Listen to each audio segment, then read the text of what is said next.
Hey, folks, welcome to the Accessible Hunter Podcast. I'm Greg Trainer along with my co host Mike Hudson.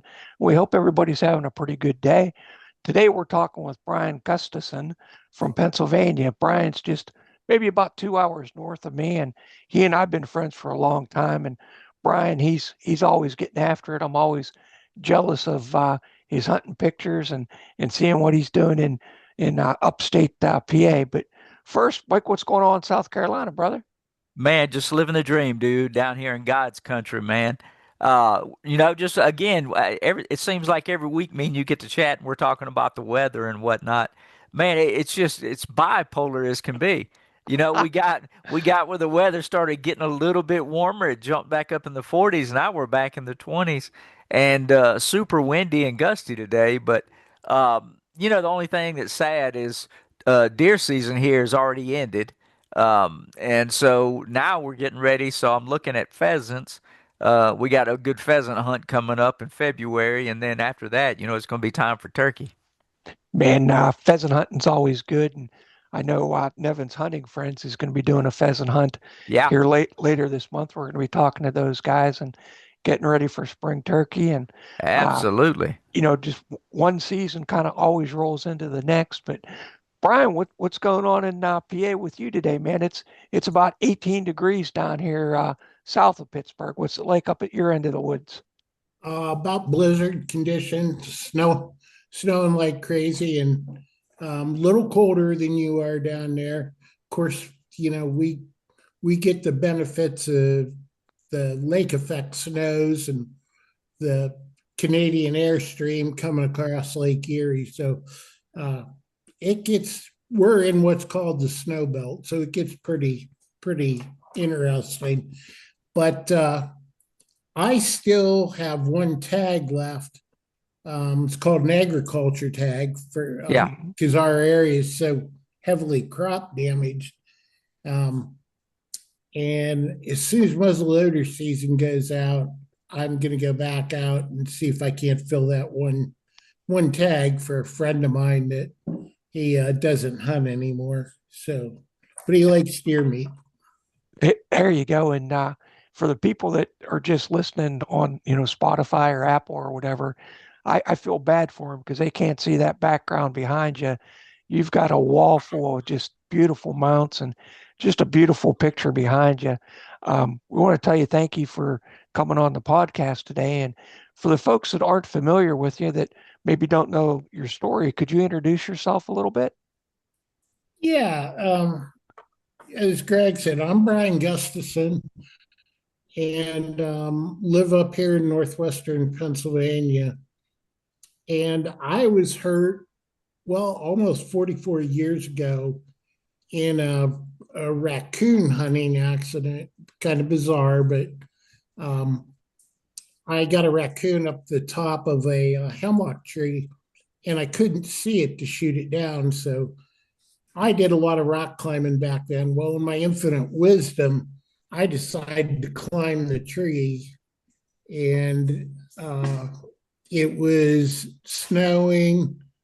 Wind was blowing. It was dark. It was at night, and it was below zero that night, and just a recipe for a disaster. And I fell about 35, 40 feet, Wow. and uh, fractured my back in two places, and a whole bunch of ribs and scapula, collapsed a lung. But the big one was I fractured C7, and ultimately I came out of it pretty good for what could have happened. I Yeah. could get my hands and arms back, but it left me paralyzed from the chest down. But I didn't want to quit hunting, so we started working on different ways that I could hunt in that. And by that fall, I was back out deer hunting, um, out of my uncle's truck, and I shot a deer that fall. So 5 or 6 months after my accident, or six or Incre- seven, I get. Incredible, to be able to get back outdoors that fast after such a catastrophic injury. Yeah, yeah, it was had a lot of help from my family and friends. I had no idea you could even get a permit to hunt out of the vehicle, and my dad ran that down, and it was pretty funny because the deer I shot it crossing a field, pretty good poke at about 300 yards, and I shot it, knew I got it, and I'm watching it stumble across to the other side of the road, and I wanted to put another round in it, but it was right in line with the road, and there was a car coming up the road. Well, as I look at the car, I see it's a green Jeep with a Pennsylvania emblem on the side, Huh. and the game warden had actually seen me shoot the deer, so he let his deputy out where the deer crossed the road, and he pulled in behind me and he walked up to the truck, and he said, "Young man, please tell me you got a permit to do what you just did." And I said, "I do, sir." I said, "I'm paralyzed from the chest down."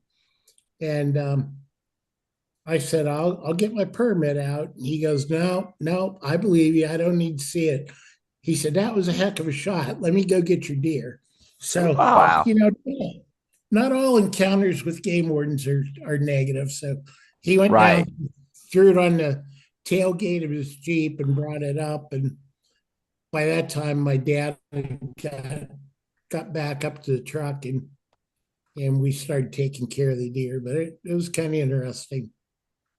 That's awesome to hear those interactions, to see, how your family jumped right back in so many years ago, to be Mhm. able to get you right back out there. And that's pretty much what every encounter we have with guests every week is saying, hey, family got me back out there. And it's one of those things, if we don't have those interactions and have those family members or per se to be able to jump back in, we're kind of at a loss. But man, it sounds like, Brian, you got a great setup there, and seeing the deer behind you, I know you've been staying on them, man. Well, yeah, I try to, and I get a tremendous amount of support from my friends, and most of all, my wife. Um, Yeah. Exactly. Yes, sir. Now, Brian, how old were you whenever you had your injury? 20 years old. So you went back to school as a person with a disability with your spinal cord injury. You basically were starting your life and career in your 20s. Is that right?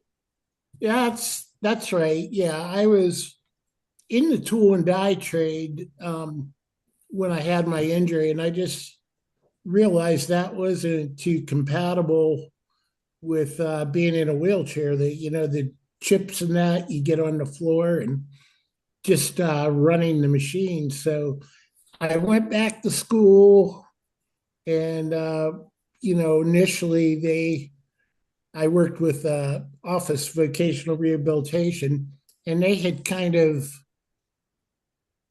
geared everything towards a desk type job, which Yeah.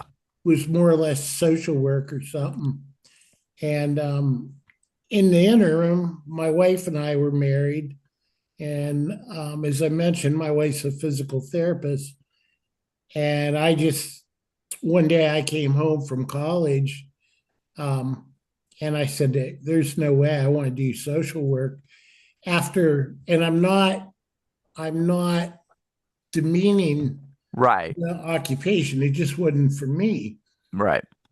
Um, so I told my wife, I said, when I got my braces down at Penn State Hershey Medical Center, um, I said I got to go down to the orthotic lab, and I found that pretty interesting because I'd always worked with my hands a lot, and it was just really interesting the way they did it.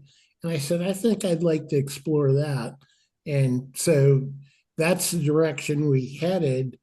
And initially, I couldn't even get a school to look at my application. They would they would read and find my disability. That was Yeah. the end of that. And at that time, there was only 4 schools that taught it, and then 2 technical schools. And so I decided to regroup, and I said, well, I'll apply to a technical school, get my associate degree, and prove myself. And then one of the clinical schools will have to let me in. Well, I couldn't even get technical schools to talk to me. So my wife was working at St. Vincent's in Erie, and she happened to be working the orthotic and prosthetic clinic one day. And so she talked to one of the certified prosthetist orthotists there, a man by the name of Joe Carter, who I'm really indebted to. And she asked him, what do you think about somebody in a wheelchair being an orthotist? And he goes, well, I never really thought about it. And she explained my situation. And he said, well, I'll tell you what, have Brian come down to my lab and spend a day, and we'll see what he can and can't do. So I went down there in a virtual blizzard. The schools were closed, and he didn't have a lot of patients that showed up because of the weather. So he was able to spend a lot of time with me. And so we did a lot of things. I wasn't worried about running the equipment and that. It was more of the patient handling. But so he actually had his wife be a patient for me, and I did some mold taking and some things like that. And we got done at the end of the day, and he says, I don't see one darn reason why you can't do this. And I said, well, that's great. I said, are you willing to write a letter for me? And he goes, well, let me make a phone call. And so he called one of the schools that he had connections with. And the next morning they called me very early and said, we got an earful from Mr. Carter. And he said, we're cheating you, we're cheating the field, we're cheating patients. So Yeah. I'd already talked to him once, and they said, come on back down and talk to us. So I did, and spent a little time there doing a few things. And they said, well, we've never had somebody in a wheelchair in our program, so I guess you're going to be the first. And they were very good. They adapted things for me that I needed. And Yeah. so my career just kind of went from there. That's awesome to hear, man. And it follows along with the disability advocacy realm. And you're looking at ladies like Judy Human and all those that helps, get things underway. I'm just glad Beth was there to help fight through it with you, and open up their eyes to see that people with disabilities are just as capable as everybody else. So, Brian, man, thank you for the push in that. And you're just opening up doors. It's funny, man. Here we are, a bunch of quads getting able to talk to folks. And it's amazing to see how much has changed over the years. And some of the younger people listening in, they benefit from everything that you and Beth have done, Brian. So thank you for all that you've done for the advocacy realm. Oh, you're welcome. You guys make a fantastic team. You got the Absolutely. PT and OT, not only the life experience, but the degrees and the letters after your name that can stand up to criticism, and you get to open doors in the local community.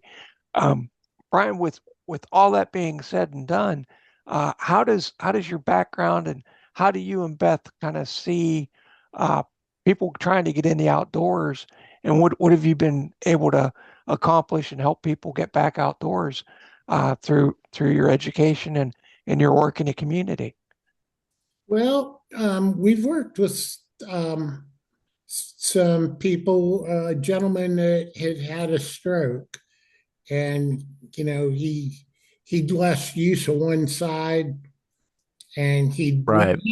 he'd went out with his buddies, but they basically stuck him in a stand, and they didn't even know whether he could shoot or not. So we worked with him here shooting. I got him. I'm also a certified firearms instructor.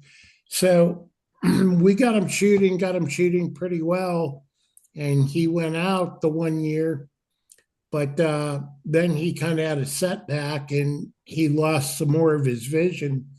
So he was unable to do that. But I worked with a young lady that is a paraplegic T12 L1, and she was talking about getting a track chair and that. But at that level, she could do amazing transfers. And Yeah. I told her about my side by side and that. So I got her to my house and took her for a ride. And then we came back, and I said, "Well, now it's your turn." And so we got her in the side by side, and she took it for a ride, and that was it. She was just amazed because the track chairs are great, but for her that was the avenue. Um, and then she asked me, she said, "Well, what's it cost to get one set up for the hand controls and that?"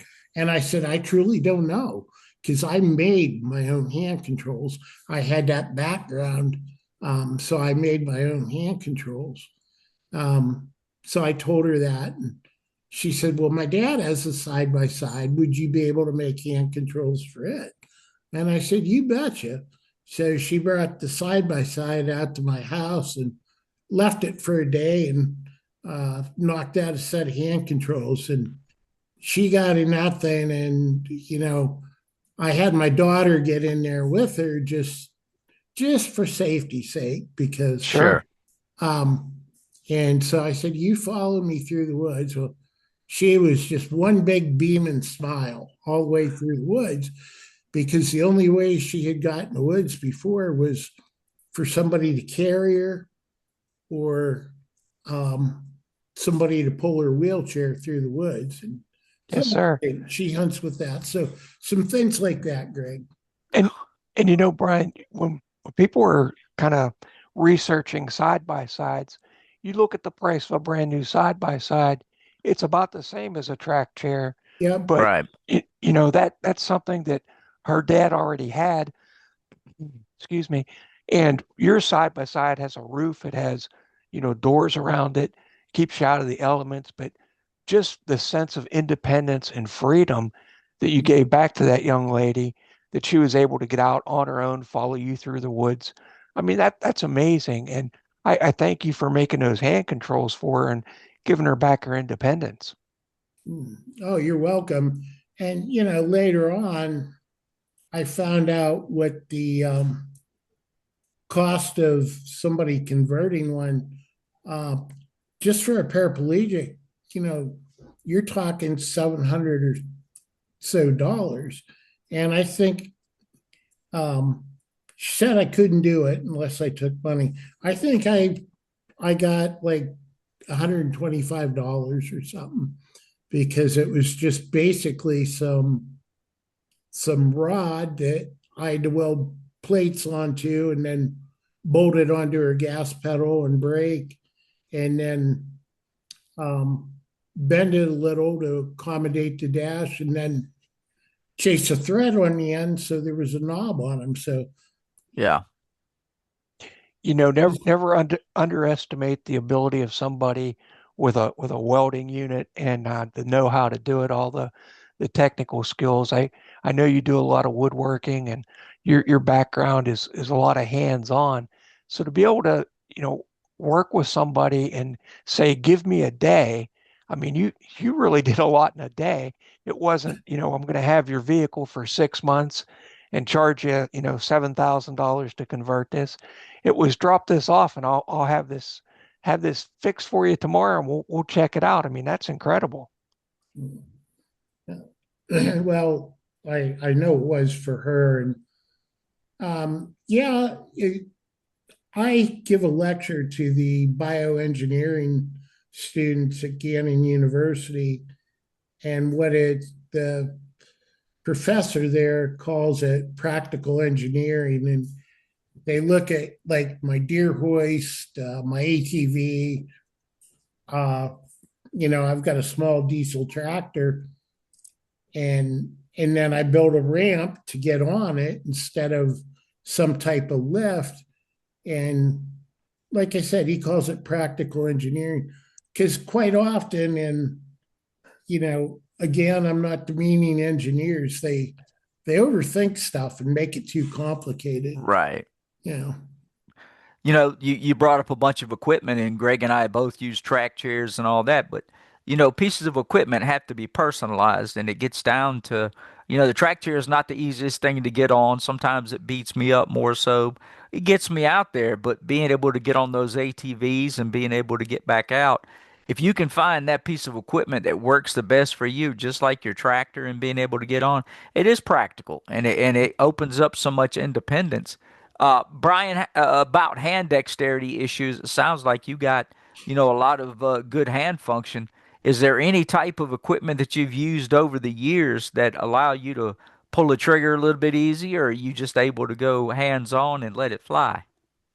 Well, actually, I from all the testing that's ever been done, I got back 100% of my hands and arms. Um, but I've got extreme arthritis now in my right wrist, Yeah. well, and my left wrist. And I started having some weakness in my trigger finger. So I did take a couple of my guns to the gunsmith and have a trigger job done on them Yeah. to take the pull weight down from about 9 pounds down to about 3 pounds. I Hmm. could still pull it at 9 pounds, but um, I wasn't satisfied with my accuracy in that, just Sure. because it took me out of my element and what I was used to. So just dropping the trigger pull, so it was easier. It made a huge difference. Brian, I think I know the answer to this question, but as far as rifles and crossbows, what's your go-to caliber? And I think Yeah. I know the answer to this. And what's your go-to crossbow? Yeah, my go-to crossbow for last several years, quite a few years, I think about 7 or 8 years, I've used 10-point products. And it started out with me buying the bow first from them and just having tremendous results. I sent in a picture of a really nice buck I got, and I don't know, somehow I don't remember whether it was in the conversation with them or whether they looked me up. They found out I was pro staff for Iowa, and so the next thing I know, I was getting a call from the director of marketing at 10 Point and said, would you, be interested in being pro staff for us? And, you know, there's no signed contract. Here's the benefit for you. Here's the Right. benefit for us. And we can part ways at any time. And so I decided to be pro staff for them. As far as caliber of gun, um, I'm I've had a 760 carbine that I hunted with since I was 12 years old. I really like that. That's in a 30-06. Little bit of shoulder thumper, Yeah. Yes, sir. Oh, yeah. but as you can see, I'm not the littlest guy. But I've gotten so it's difficult for me to run that pump action because of my wrist. And I don't know, 7 or 8 years ago, I saw a gun I liked really well, which was a Savage Model 11 lightweight hunter. And I've always been really partial to the 308. I Yeah.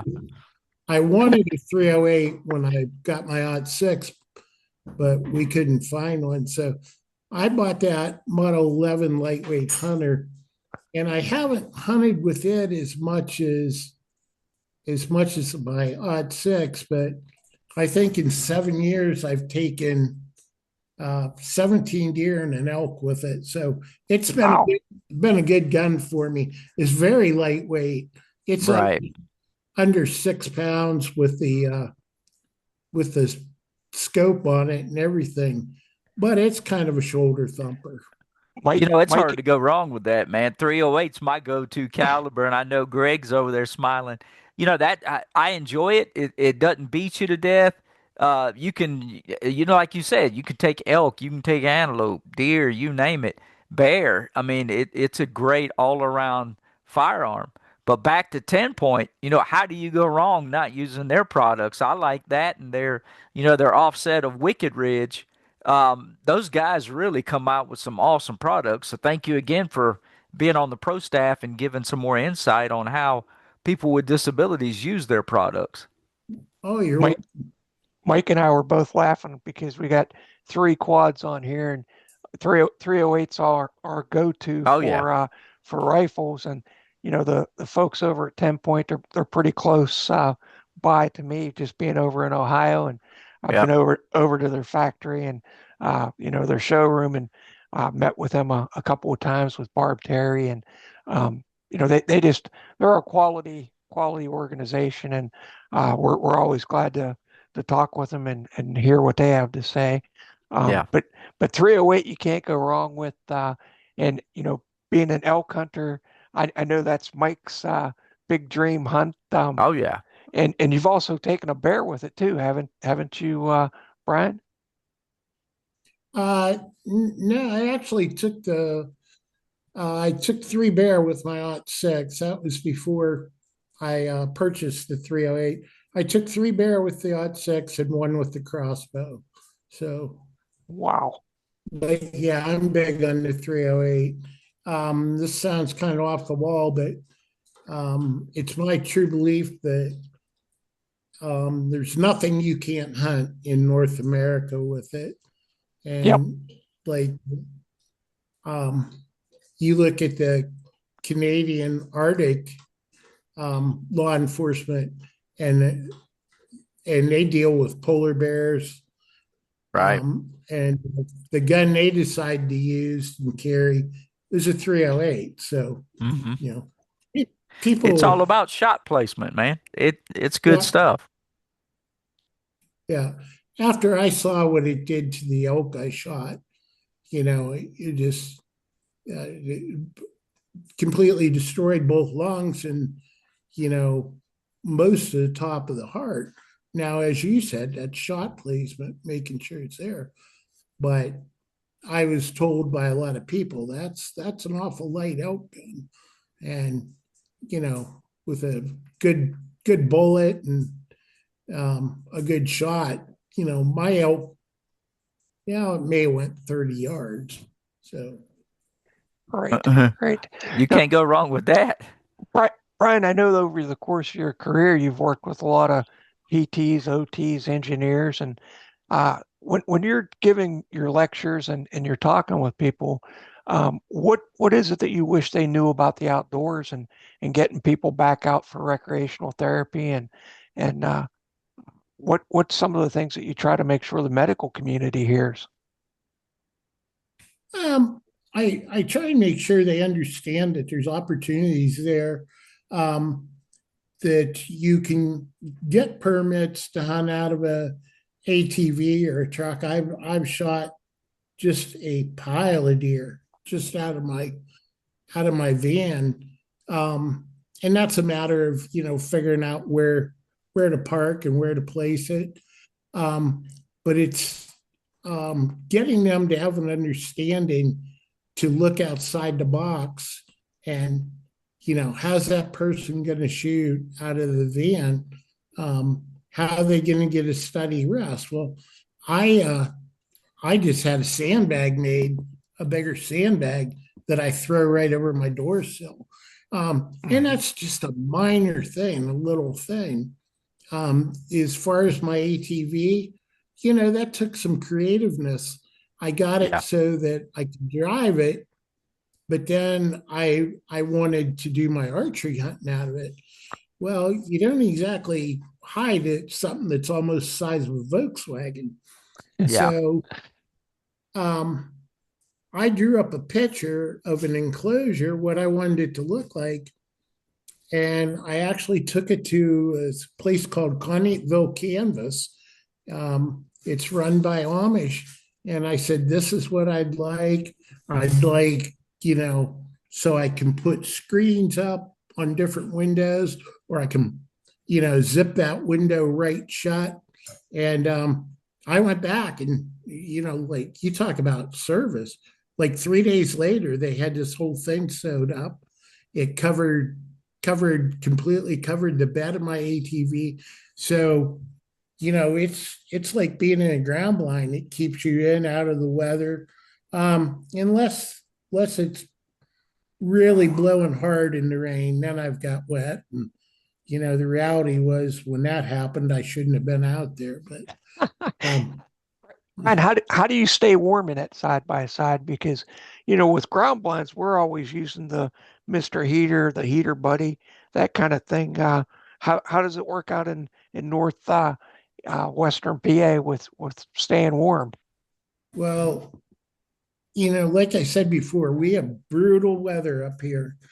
And I got hooked up with the company called IWAM, and they have what's called an IWAM Pursuit. And it's basically a full body sleeping bag, like a mummy bag Yeah. that you zip yourself up in with arms and pockets. Um, for 30 some years, I struggled to keep warm, and I didn't keep warm. I'd pull in the garage of my ATV and my teeth were chattering.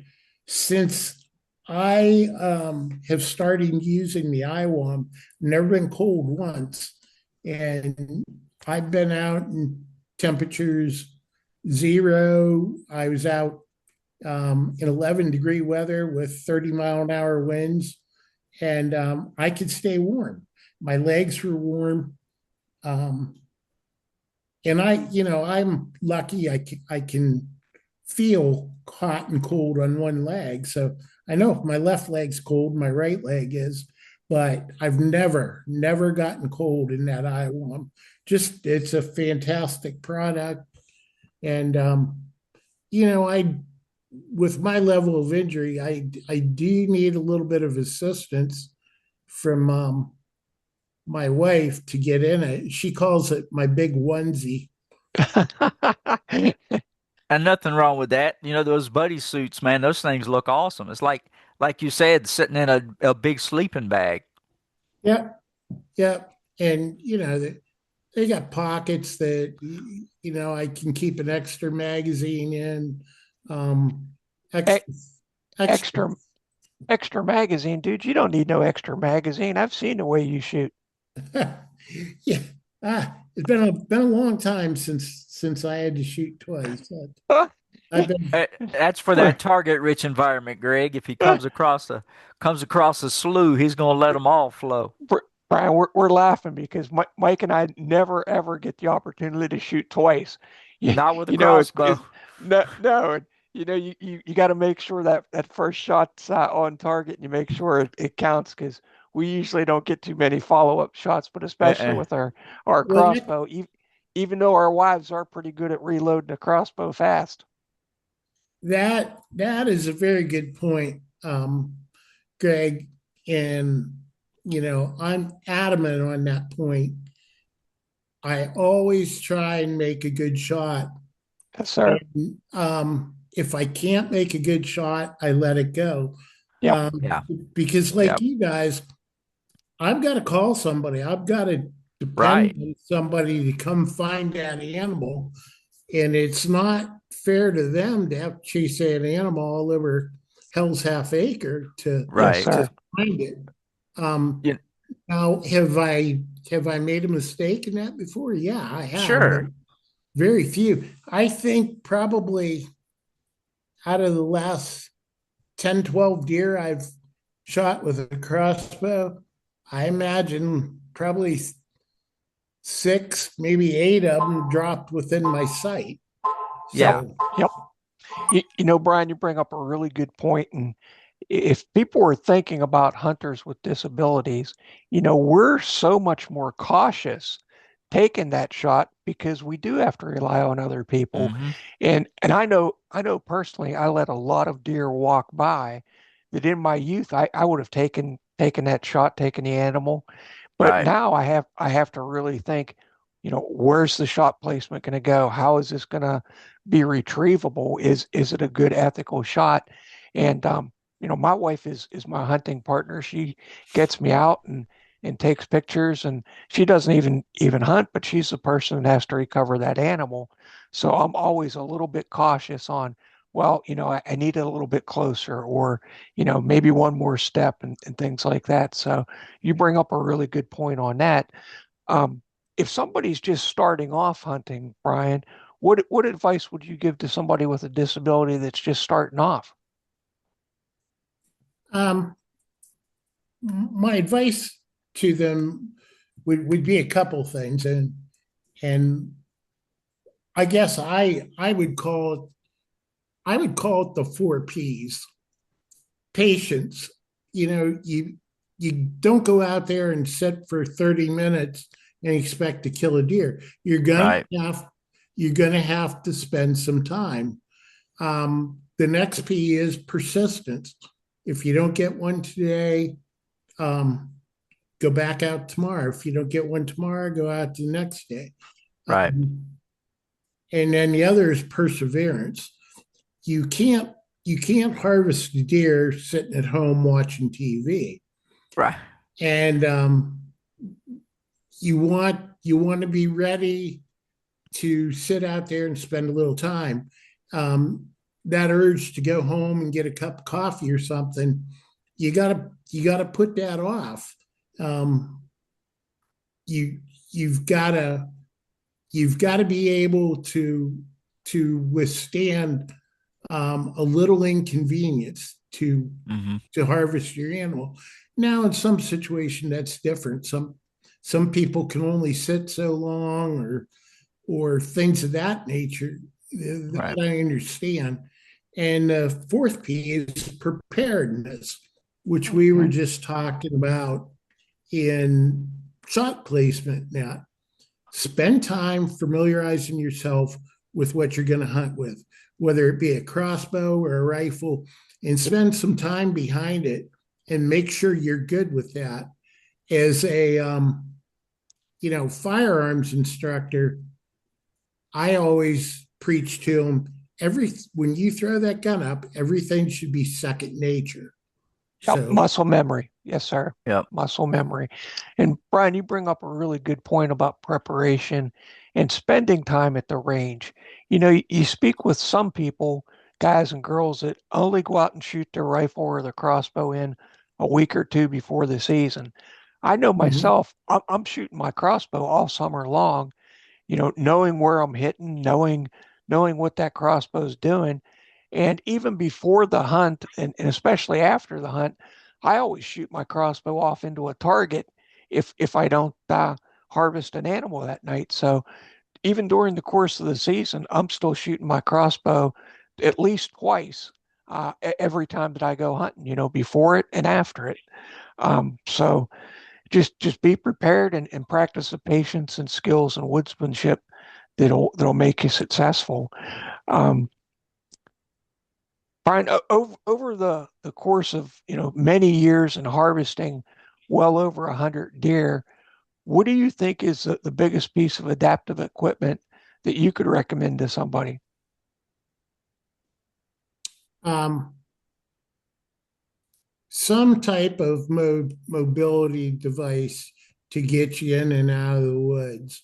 Um, that is the big thing, because unless you can access good hunting ground, it's your odds go way down. Now, like I said, in this area I'm in northwestern Pennsylvania, um, 70% of the roads are unimproved dirt, and Pennsylvania Game Commission you can get an application, qualify for that permit, and Yes. hunt out of a vehicle.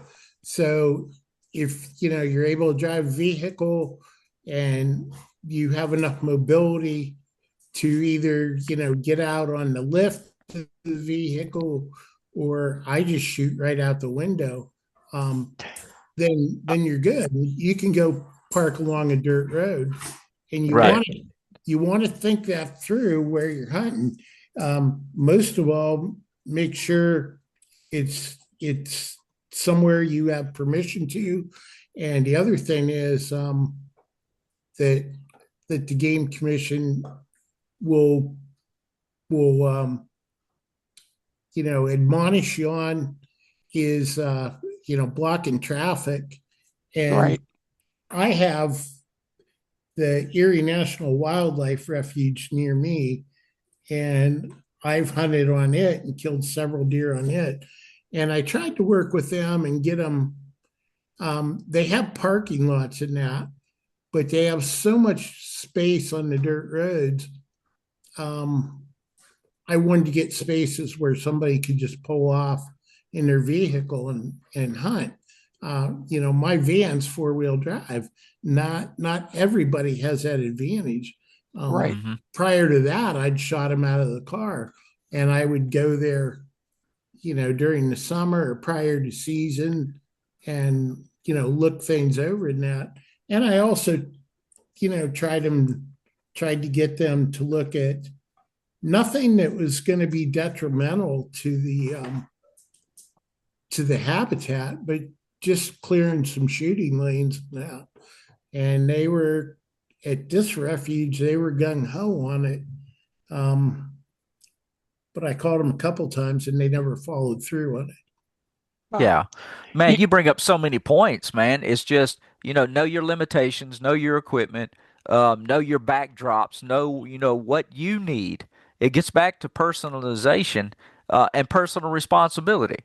We need to take an opportunity to know our equipment, know our capabilities on a trigger, but also, being able to be good conservationists, being able to get out there, harvest that animal and harvest it right, but being able to also like you said, cut shooting lanes, talk to DNR, ask them their opinion, and being able to also give insight from a disabled standpoint and say, hey, that might work for some, but it's not going to work for all, and being able to open up that line of communication. So, man, you bring up a lot of great points. one of the things I would have mentioned too, Brian, about hunting out of a vehicle with a permit here in PA is I have a full size van. I've got a Dodge ProMaster, and it makes a really great ground blind if you're on a level surface, Yeah. because you don't want to be fighting gravity, trying to move your mount around. And if you can park on a level surface, that gives me the best opportunity to have a stable platform to be hunting out Mhm. of my van. So it takes a little bit of preseason scouting, and like you said, where you're going to pull off, and the areas that you're going to look at, and the shooting zones. But all good stuff, guys. All good stuff. And um, Mike, I'm kind of going to give you guys the last words. I know that our podcast kind of went by quickly today, but Brian, is there anything that you want to talk about that we didn't? And then Mike, I'll give you the last word, brother. Um, yeah, the other thing I'd like to talk about is when it comes to preparedness, um, you and I are blessed that we have Beths that Yeah. are willing to come out and help us. But the other thing is, I can't always depend on my wife. She has her own schedule. So, when I shoot an animal and Beth isn't around, I just start getting out my phone list, 1-800 help. You know, I find I find somebody that can come get me, come help retrieve the animal and that. And I have some just unbelievable friends that help Mm. me do that. But then again, I've shot them out of my truck down in 1A, and there was nobody around. And I just started driving around in my truck, and I'll, like the one time I saw a a deer target in somebody's driveway, which, sorry about his luck, but I knew he was a fellow hunter, and I pulled in there, and he was out in his garage, and I told him what was going on, and he was like, "Yeah, yeah, I'll come help you." Um, Yes, sir. yeah, I've just had so many people that, you know, I just pulled in out of the blue and, you know, said, "Can you help me?" And, well, no, I can't, but let me call my son. He will. Um, it's it's just been tremendous, but that's part of the preparedness. Have a plan Mhm. for when you get that animal. You know, have have a butcher shop lined up to process your deer. I do all my own, so I went and bought a really cheap ATV winch, and I modified it so I could invert it and turn it upside down. But now there's not that struggle of lifting the deer or something, you know. Right. Skin down the back legs, put the gamble on it, and you're all set to go. Now, I haven't skinned a deer in quite a while. My wife and daughter have got pretty handy at that, so um, they'll do them for me, and it is very hard on me. So, I'll call friends to come help me, whatever I need to do, but have that plan in place. You bring up so many great points, man, and that's what I enjoy about doing these podcasts. It's for folks that are listening that's able-bodied that, we prior to my injury, I took for granted being able to, like Greg said earlier, you make a shot, I may not make that same shot as a disabled hunter just because of, having to be able to get somebody to come out there and being able to tell them exactly where that animal was at last place before it took off and having somebody to depend on that they can get out there in real time to help get that animal. But it's about being proactive in our own outdoor adventures. Know your limitations. Know what you're really comfortable with on the shots. Being able to take that time and effort to know your equipment. Spend time on the range, guys. It's about being able to get out there and know exactly where your equipment's hitting. So often we go on a lot of group hunts that are set up by different organizations, and they put in a lot of time and effort. So it's about giving back, not so much just always harvesting an animal. But the thing I enjoy is, we got 3 quads on this thing that are still just love getting back out and getting after outdoor adventures. Man, don't let life stop you just because of some perceived limitation. Life's too short, man. We got to keep on pushing. Well, Brian, thank you so much for coming on the podcast, and would love to have you back on maybe after spring turkey season and celebrating your success because I know you're a turkey slayer. I always watch your Facebook page, and I always love seeing the pictures of you and your successful hunts. And we appreciate you coming on today. All right. Thank you, guys. I enjoyed it. Absolutely, Brian. Thank you for coming on, man, and I look forward to hearing about your next adventures. You're welcome.